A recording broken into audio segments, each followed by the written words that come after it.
That sounds so nice. Just listen real carefully. Oh, it is effortless. Let's go this way.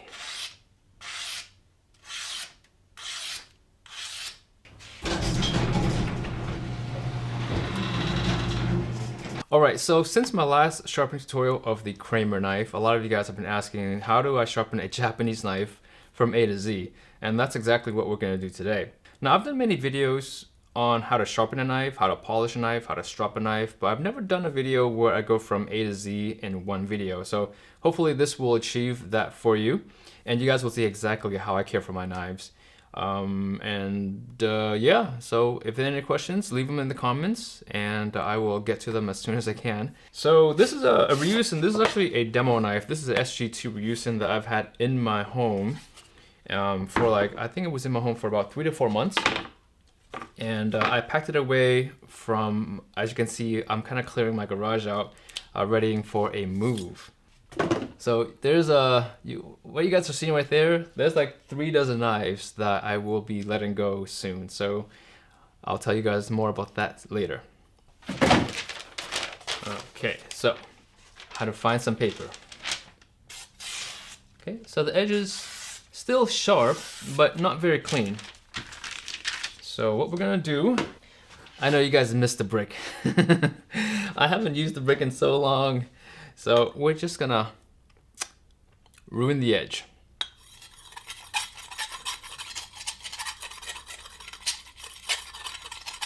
Okay. All right, so I think that's a good 6 to 8 months of wear on the knife. I had to do it quick, so I'm actually short on time. So you can see here, knife is not cutting anything. All right, so very dull knife.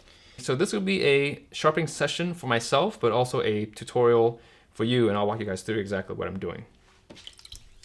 So let's go.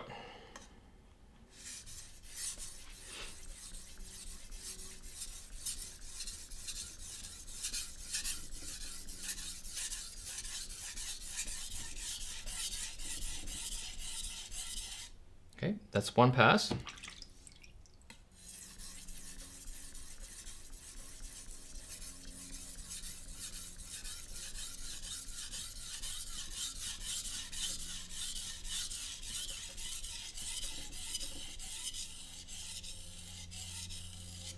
Okay, that's 2 pass. Now what I'm doing there, if you guys are looking closely, I'm spending no more than 3 strokes. So it's 1, 2, 3, and then inch the knife up, maybe a ½ an inch to an inch. 1, 2, 3, and then I inch the knife up.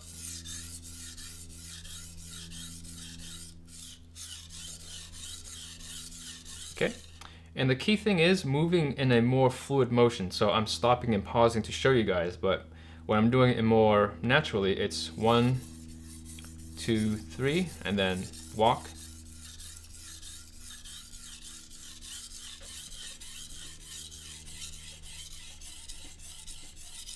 Till I get to the end.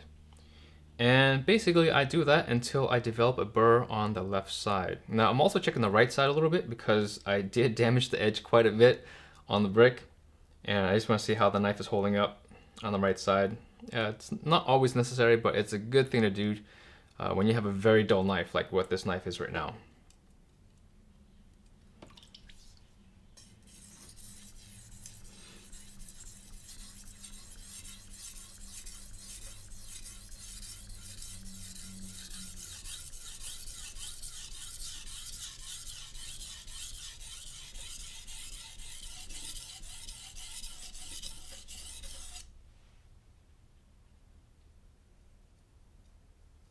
Okay, we are, I think, 1 pass away.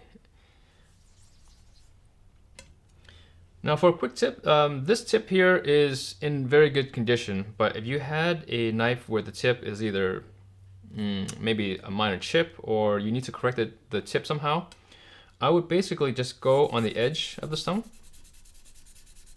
along the edge and the sides for tip work. So that way you get to wear the stone out much more evenly doing it that way.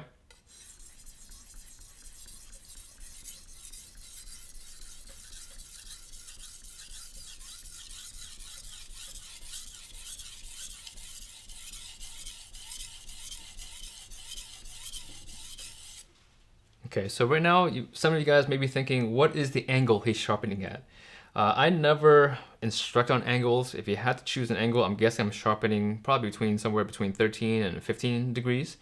The way I find my angles is, I've done it in a number of videos, but if you guys want to see exactly how, basically I get my knife onto the stone. You can go at the heel if you want, or tip, either way is fine.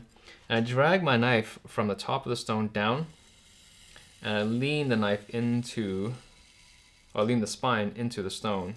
And the moment where I feel my knife slip, I back off a hair. That's my sharpening angle. When you feel the knife slip, that's basically you being on the shoulder of the knife. You don't want that, because when you do that, you're making the knife, you're sharpening at a more acute angle, and that could be hard to adjust if you try and do the entire length of the knife that way. So keeping the knife at closest to the factory edge is going to be the easiest way for you to sharpen your knife. But if you try and change the sharpening angle of the entire cutting edge, then that's a different story. We're not talking about that in this video. This is all about finding the easiest angle to sharpen at. And for me, in this case, and I didn't do it in the beginning of the video because you can actually do it while you're sharpening. And I can make really micro adjustments during sharpening. You guys won't always see that, but once you get the hang of sharpening, it's very easy to make these micro adjustments on the fly. So that's basically what I did, and that's how I found my sharpening angle. All right, we'll do one more time.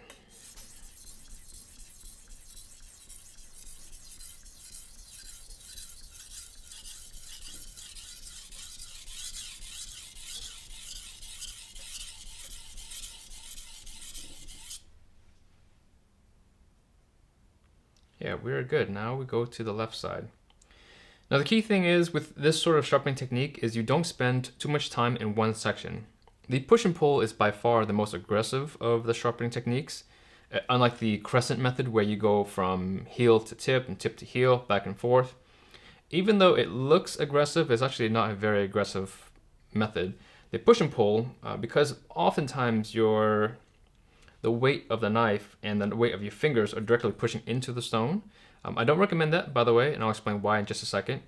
But what happens is a lot of people push into the stone, and that creates a situation in the long term where you actually will create flat spots in certain sections of the knife. The reason why I don't recommend putting any weight other than maybe the weight of your hand onto the knife during sharpening is if you were to accidentally come to the edge of the knife and you didn't walk your fingers and keep your fingers centered on the whetstone.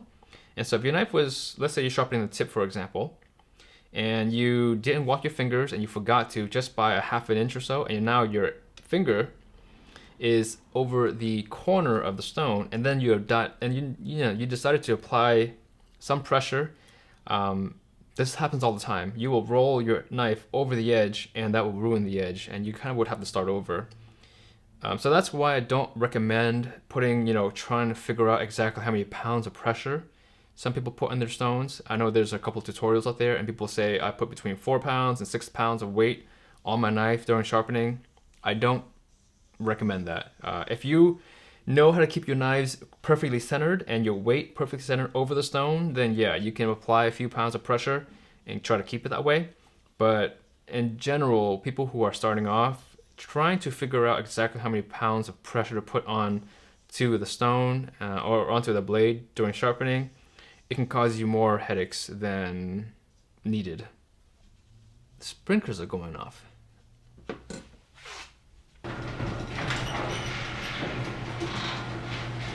No, it's the neighbors. Okay, so we have now developed a burr on the left side of the knife. So I was sharpening the right side. Now I'm gonna flip the knife over and start the process all over again.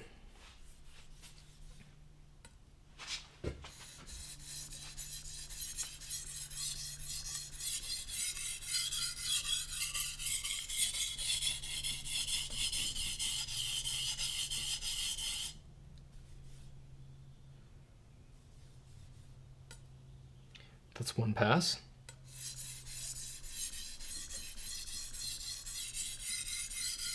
Okay, so I'm gonna stop right here. I'm coming in at roughly a 45-degree angle, but you see as I get to the middle of the knife, I start turning the knife to a more perpendicular position to relative to the actual whetstone, so that I can get to the heel without having to worry about scratching the bolster. If you don't do that, there are a number of tutorials I have seen, and they actually have kept the same angle all the way here. You can do that if the knife is tall enough, but if the knife is only 47 or 48 millimeters tall, the chances are you will scratch the bolster of your knife, and that's something you do not want, especially on a really nice high, mirror finish bolster like here on the ryusen.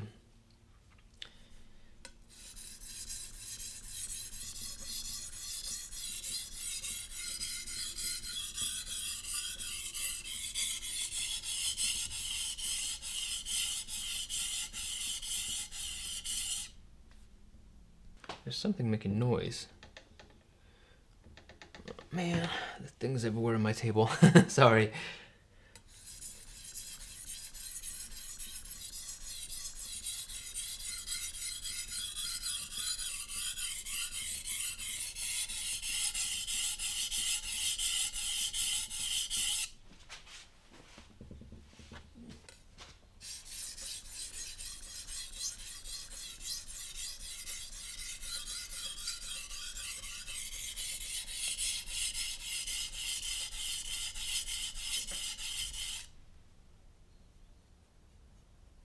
Right, feeling for the burr, and yeah, I think we are one more pass away. And there's no science to it, folks. There's just it's all about feel. And if you feel like you need to go a little longer, go a little longer. Don't force the burr, it'll take time. This knife was fairly dull, as you guys saw. And so, yeah, it's gonna take a little bit more time than usual. Again, most of the time, my knives are never this dull when I hop in onto a sharpening session.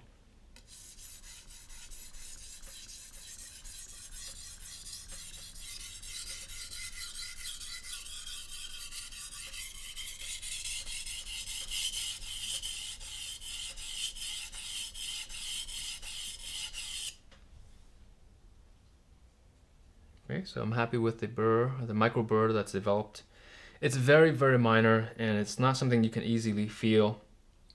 But yeah, your burrs shouldn't be very aggressive. If burrs are very aggressive, they can scratch you, they can cut you for one, but it also means that you may be applying way too much pressure on the whetstone. Or your steel is very soft. So generally speaking, the harder the steel, the easier they are to develop those micro burrs, and they're easier to feel that way as well. So that's why I actually like using knives with Rockwell ratings of 61, 62 and above. Okay, so from here, let me just do a demonstration really quickly here.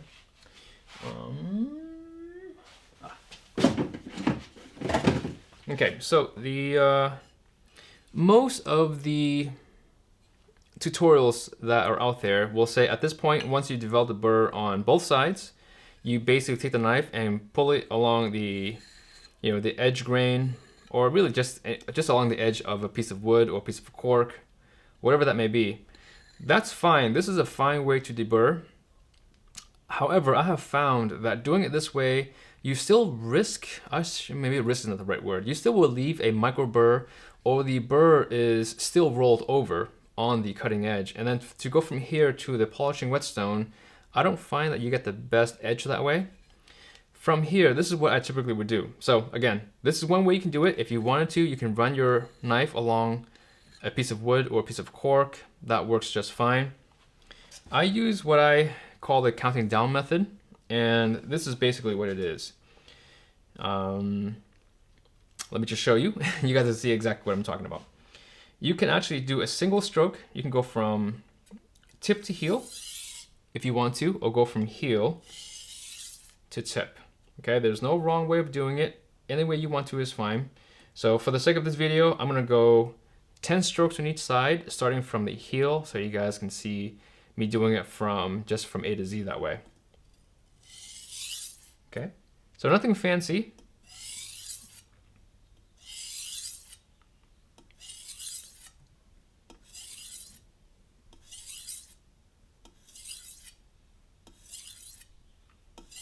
I don't know how many strokes that was. I think that was close to 10. But you want to hold the relative angle closest to your sharpening angle, and then you go on the other side.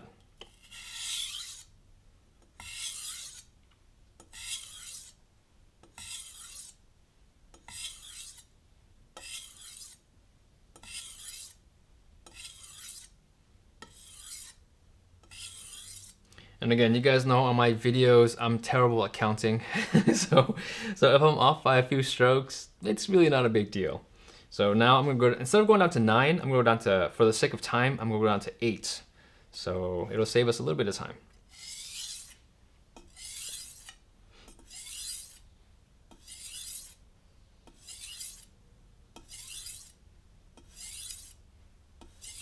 So again, apply it, no pressure right now. You're allowing the weight of your hands and the weight of the knife to do the work, and the grit of the stone to do the work for you.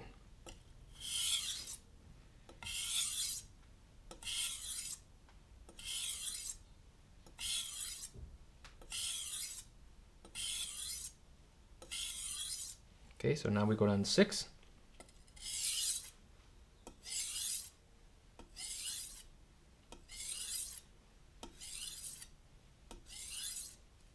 Six on the other side.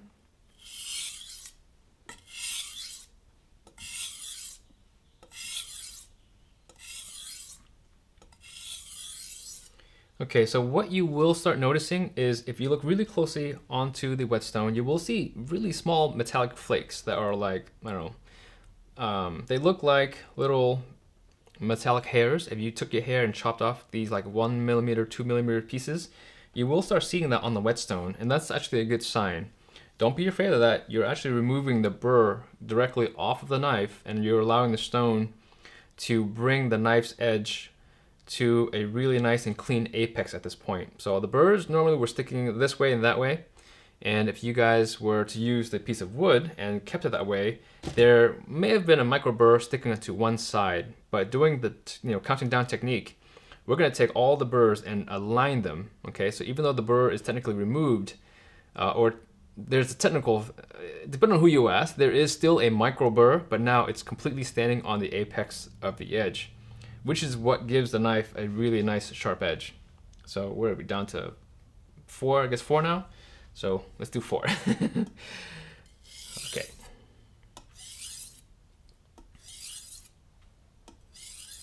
Okay.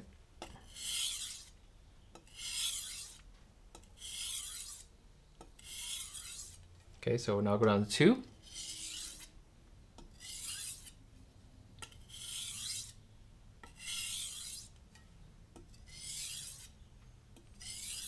And what I'll do is I'll go 2, maybe 3 to 4 sets of it.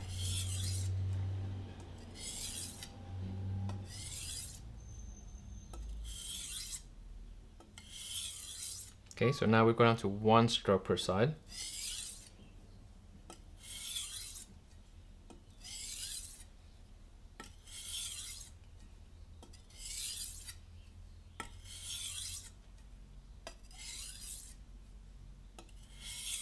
Okay, and again, there's no science to how many strokes you should do per side.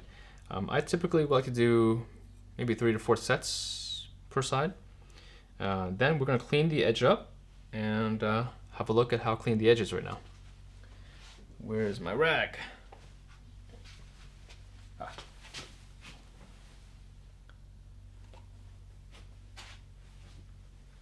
So let's clean off the knife.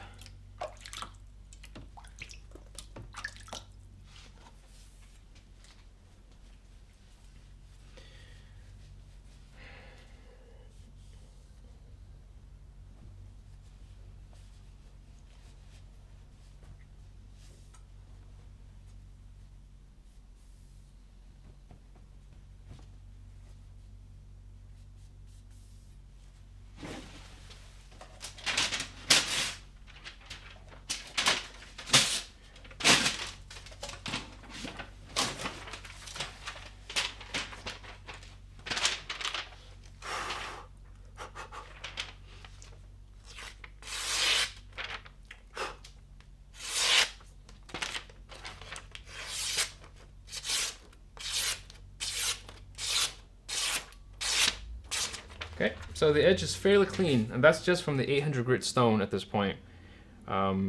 Most of the time, if you're short on time, this will be a very acceptable edge to go into the kitchen with.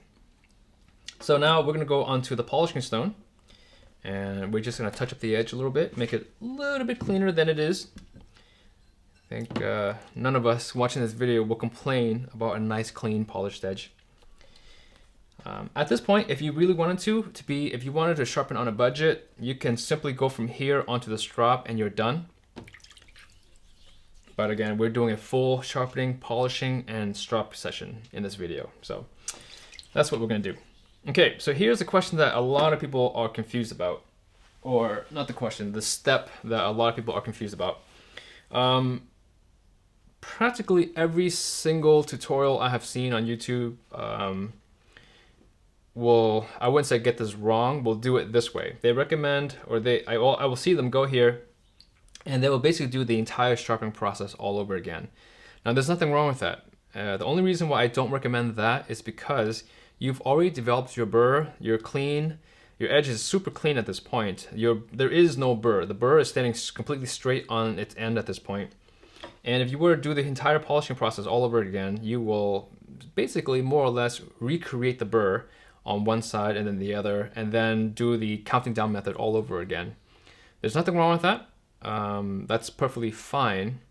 The only reason why I don't recommend doing it that way is, especially for people who are new to sharpening, at this point, if you were to do it all over again, one, you have to find the exact same, or relatively the exact same angle at which you sharpen the knife at. And if you don't know how to find that angle efficiently enough on the polishing whetstone, you may find it pretty tough to get a really nice clean edge at this point. So what I recommend is going straight, instead of doing the push and pull all over again on the polishing whetstone, you go and do the single stroke method. Now, the reason why I recommend doing it this way is because you've just finished doing the single stroke method on the sharpening stone. You're gonna have some muscle memory at this point, and it should be much easier for you to find that relative same angle on the polishing whetstone. And you don't have to go with the counting down method either. You basically just go one stroke per side.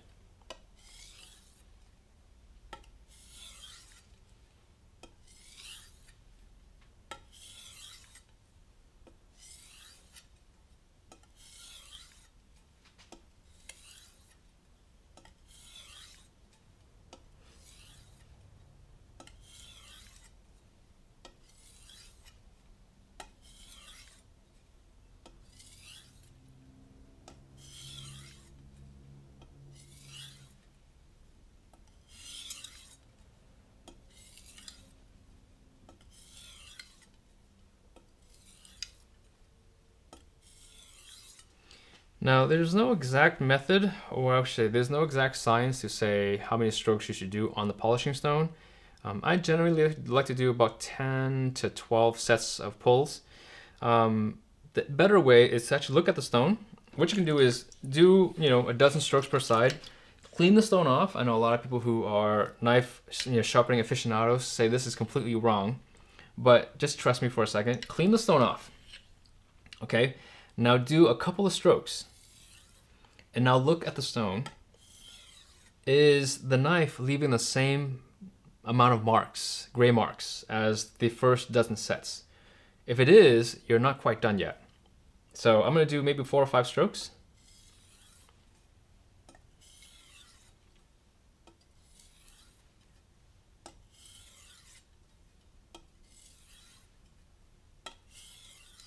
Okay, so I'm gonna show you real quickly here. You can see that there is very little load up on the whetstone at this point. And that tells me that the edge is becoming much cleaner than it was, 12, 15 strokes ago. So at this point, I can stop if I want to, or I can keep on going. And so I can test it again. I can clean the stone off.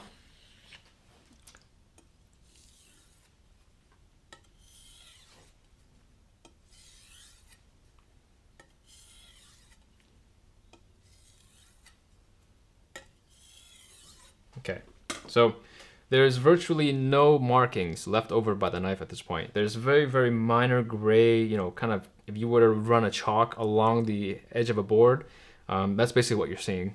So to me, this knife is ready. The edge is ready to go onto the strop. And that's exactly what I'm gonna do right now. Okay, so I'm not gonna worry too much about wiping it off. Yips.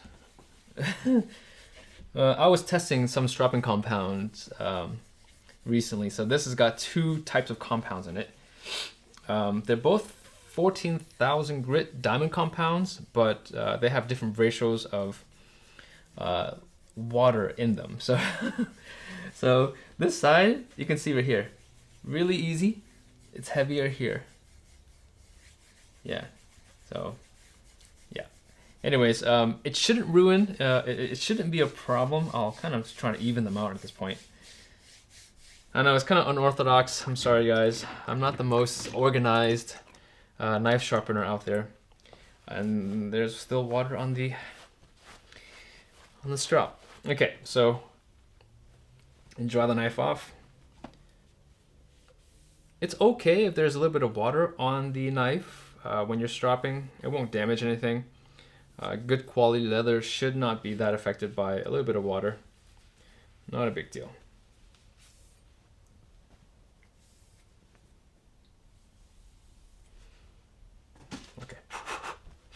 Okay, so we're gonna strop just like we did on the whetstones, but instead of pulling forward, edge leading, we're gonna go edge trailing. Okay, so we can go from heel to tip, or you can go from heel to tip on one side and tip to heel on the other. Whatever's easiest for you. The most important thing is just keeping that consistent angle. You can even hold the edge of the strop up and just run it this way if you want to.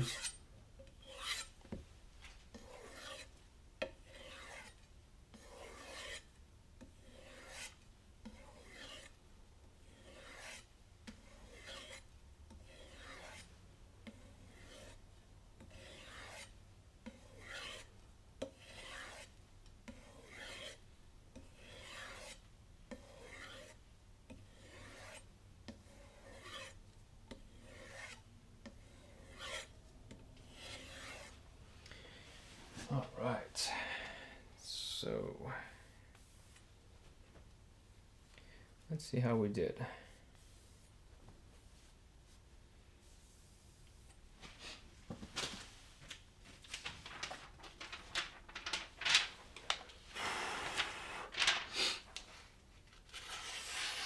Woo! That sounds so nice. Just listen real carefully. Oh. Okay. Oh. It is effortless. Okay, let's go this way.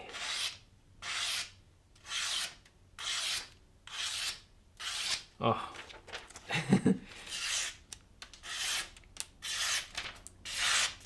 Yeah. So it's fairly sharp, I will say. But that's basically all I've got. That's all I did. I've got my dull knife, I've got my sharpening stone, my polishing stone, and then my strop. And so the key thing to remember is, if you guys are going from the sharpening to the polishing, don't start the entire process all over again. Just go straight from the same motion that you left off of the previous whetstone. And so the other question you guys might have is if you guys went from the 3000, this is the Naniwa Pro Rookie Edition 3800. If there was another whetstone after this one, say you were to go on to 8000 whetstone or 12,000 grit whetstone, do the exact same thing. Don't start the entire push and pull process all over again. Go straight from the single stroke method on this stone, to the next stone, single stroke method as well. And then after that, just do single edge pulls on the strop, and your knife should be golden. So key points is, when deburring the knife, deburr on the sharpening stone, but don't deburr, well, at least my method is I don't deburr on a piece of wood. I do all of the deburring on the whetstone. That to me has given the most consistent edge that I have ever gotten on, with hand sharpening. Everyone's method's different, that's fine. This is just something I've developed and learned on my own, and it has worked well for me. If you guys have any questions with sharpening in general, leave them in the comments. But that's exactly how I sharpen my knives from A to Z, from sharpening, polishing to stropping. Just listen to this edge. Oh, it's so clean. Oh, that's a wet spot right there. I can't cut through water. Ah, oh. So nice. Now I will not run my fingers on the edge. Okay, that will be stupid on my part. But yeah, hope you guys enjoyed that tutorial. That was kind of a sharpening session for me. That's basically how I sharpen my knives. That is literally from A to Z. There's nothing I do beyond that, above that. You are seeing me sharpen my own personal knife, and I don't do it any differently for my tutorials, except I talk a lot more. So, but in terms of my personal knives for my kitchen, these are the stones that I use, and plus my strop. And at this point, I basically strop once a week in my home, and that's all I do for my knives until they actually require sharpening from a chip or a dent on the cutting edge. But other than that, I strop once a week, and then I sharpen on my whetstones once every other month. That keeps my knives very sharp. Okay, so as you guys may know, I've talked about getting a larger space for me to work from. These, I don't know how long, I think I told you guys maybe a month and a half ago about it. It's been going on for quite some time. But I'm getting to the point right now in my channel's growth where I'm kind of outgrowing my garage. This is a 2-car garage, so it's like 18 feet by 18 feet, and I've got just stuff everywhere in my garage. It looks horrible. It has worked well enough for the time being, but I'm outgrowing this space, and so I have for the last few months I've been looking at warehouse space, commercial space to move into, and I have found 2 or 3 that I really like. So as of today, today is Friday, and you guys are probably seeing this video on Saturday. I have put in an offer, a formal offer for a spot, for a 1,000 square foot spot, like a few minutes away. And so it's going to take a few days for them to review the offer and get back to me. I'll know by next week whether they accept the offer or not. And if they accept the offer, I should be signing in a lease for June 1st. Then I'll hopefully be moving in there. It'll take me a few days to move in and set up. If they don't accept the offer, then we go to space number 2. So that's what's happening there. In the meantime, I'm cleaning up the garage here, basically putting everything in boxes and all that good stuff. The knives on my wall, so half of the knives on my wall were artisan one-offs that I have purchased from my trips in Japan. And the other half were just knives I have collected over the years. So the knives that I can repurchase, I'm just going to sell because I don't want to carry more knives to the new space. I just want to lighten my load. I want to move as few things as possible. So all the knives that I'm not keeping, I'm going to be selling on eBay for a $1 starting bid and no reserve. So all the knives, basically, I have about 3 dozen knives sitting right next to me right here that are going to be going up for eBay to my Patreon in about a week or so. So from the time you guys see this video, what is it? We're in May, right? So yeah, so June 1st. On June 1st, I'll start auctioning all my knives off on eBay. For the starting price of $1 and no reserve. And that will be about 3 dozen knives that I'll be letting go. And then all of my camera gear, I'm switching to new camera gear and lighting equipment in the new space. So my current GH5, my Atomos display monitor, my microphones, F4 recorder, my entire filming equipment, all of my filming equipment that you guys have been watching me, record on my videos on for the last 2 years, 1.5, 2 years, are all going to be up for grabs as well. So I'm not sure about auction those off, one by one. I don't really want to because I don't have time to kind of pack and ship a bunch of things. So I might just do a $1 auction, starting auction for all of my video equipment. So camera, monitor, audio, microphones, and for any aspiring YouTubers out there, this may be the chance for you to get some really good equipment for not a whole lot of money.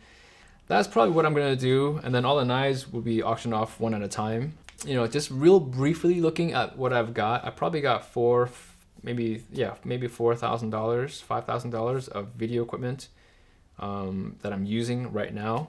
Yeah, so I'm excited for what's happening. There's been just so many really cool things that are happening in my life regarding my channel and just my personal life as well. And I'm so blessed. And I just want to say thank you, every one of you guys, for helping me make this dream come true and helping me realize this dream. And I just cannot thank you guys enough for that. Oh, you know, I'm actually kind of curious. Let's do something really quickly here. Let's do a quick test on the PT50A. So for those who are curious what this is just basically a really fancy and accurate scale that will measure by the gram, at least this model does, measures to the gram exactly how much force it took to cut a filament that is placed on the top of the scale. So it's a fun toy to have. It's not gonna help you sharpen knives any better, but it will show you at the cutting edge how sharp your knife is. Also keep in mind, this doesn't actually help you determine how good a knife will cut as well. Edge sharpness and blade geometry are two separate things. This is only showing you how sharp the knife is. Okay, so right now it's should be set at 0, and let's do the cut real quickly here. All right, so.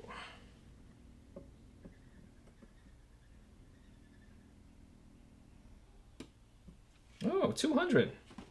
Check this out. Exactly. Can you see that? This might fall. 200. All right, so what does that mean? So that's 200 grams.